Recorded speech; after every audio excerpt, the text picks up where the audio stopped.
Նորա չեմ ուզում հարցազրույց տալ ուղղակի։ Օրվա հետ կապված ինչ ասեմ, Վազգենի ծնունդը շնորհավոր է։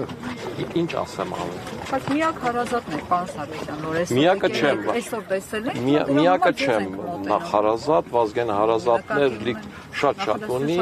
բարեկամների մասով էլ ասել է, որ ամբողջ սփյուռքն է իր բարեկամն, այնց որ այդտեղ էլ ճիշտ չէ, կներեք, հարցազրույց չեմ տա։ Սարգսյանը Արցախ էր ազատագրել, պարոն Սարգսյան։ Դուք այս մասով որ Արցախ չունեք ասում։ Այդ տեսեք ձեր պահվածքն է դա։ Այդ ձեր հենց ձեր համար չեմ ուզում հարցազրույց տալ։ Արցախ էր ազատագրել, ինչ եմ սխալ ասում։ Սխալ բան եմ ասում, պարոն։ Միանշանակ սխալ բան եք ասում։ Որովհետև Արցախի մասով ես բազմաթիվ անգամներ հարցազրույց եմ տվել։ Արցախից հետո, երբ որ Վազգենը Արցախն ազատեց, հոկտեմբերի 27-ը եղավ, դուք չեք հիշում ինչ եղավ։ Հիշում եմ, իհարկե հիշում եմ։ Ես սրտի մեջ ցավով եք հիշում։ Դե սրտի մեջ ցավով որ հիշում եք, ինչ եք ասում Արցախ էր ազատալ։ Ինչն եք ինձ։ Չէր ազատագրել Արցախ, պարոն Սարգսյան։ Լսեք, Արցախն ազատագրելուց հետո Վազգեն Սարգսյանի եղբայր Արամ Սարգսյանը անընդհատ պայքարել է, անընդհատ։ Պիտի դուք էլ շատ լավ հիշեք, դրանից հետո ինչ եղավ։ Ավելի շատ գեներալներ տվեցին, քան կային լեյտենանտներ։ Այդ գեներալները սկսեցին արդեն, չգիտեմ, շատ թանկարժեք մեքենաներով ման գալ։ Հետո այդ գեներալները ու պետական պաշտոնյաները սկսեցին 1000 քառակուսի մետրանոց տներ ունենալ։ Հետո դրանից ավելի բարձր պաշտոնյաները սկսեցին նույն, չգիտեմ, մանումենտում հյուրանոցներ ունենալ։ Հետո սկսեցին 5000 դրամով քվե առնել։ Իսկ հիմա իմասով հարցրեք ում ուզում եք։ Գործություններ, որոնք արվել են։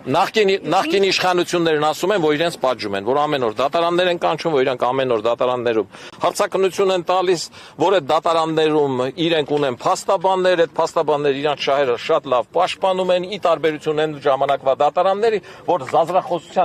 զազրախոսության հոդվածով իմ ընկերներից 1200 միտինգի հետևից գողանում տանում նստեցնում են։ Այն ժամանակ այդ դատարաններում ընդհանրապես 301 հոդվածը կպցնում էին վրաս, տունս 5 անգամ բան էին անում, ստուգում էին անցկացնում։ Իսկ հիմի դատարաններում են, այո, այդ բանը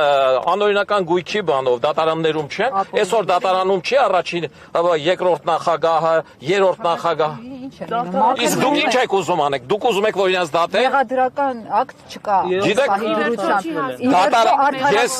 Ես դատավոր չեմ։ Մեղադրական ակտ չկա, պիտի դատարանում այդ մարդիկ ունենան հնարավորություն փաստաբան ունենալու իրանց իրավունքները պաշտպանելու։ Կարանում են պաշտպանել, չեն դատվել։ Դատախազներն այսօր ավելի թույլ են, քան են փաստաբաններ, ովքեր աշխատում են իրենց համար։ Շատ ավելի թույլ են, այո, որովհետև մասնավորը շատ ավելի լավ է վճարում։ Այդ առումով արդարադատության համակարգը շատ լուրջ խնդիրներ ունի։ Այս երկրի արդարադատության համակարգը շատ լուրջ խնդիրներ ունի։ Իսկ ընդհանրապես ես խնդիրների լուծումը ոչ թե դատարաններով, դատարանների միջոցով եղածը հետ բերելու խնդիրների նայում։ Ես ի սկզբանե ասել եմ, որ խնդիրները այս երկրում որ չկորցնենք,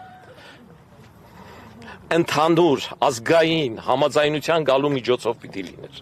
Այդ ամեն ինչը աշխարհն անցել է, ճանապարհներ կա։ Այսօր էլ տեսեք, ստեղ ինչ էր։ Էլի Վազգենն է միավորող։ Վազգենն այն ժամանակ չմիավորվողը միավորեց, արդյունքում ունեցանք հաղթանակ։ Այ Վազգենը ազատագրեց Արցախը, որովհետև չմիավորվողը այդ երկրապահի 1000 ու մի ջոկատներ, գրագետ, անգրագետ կարողացավ միավորել։ Այսօր էլ Վազգենը միավորում է։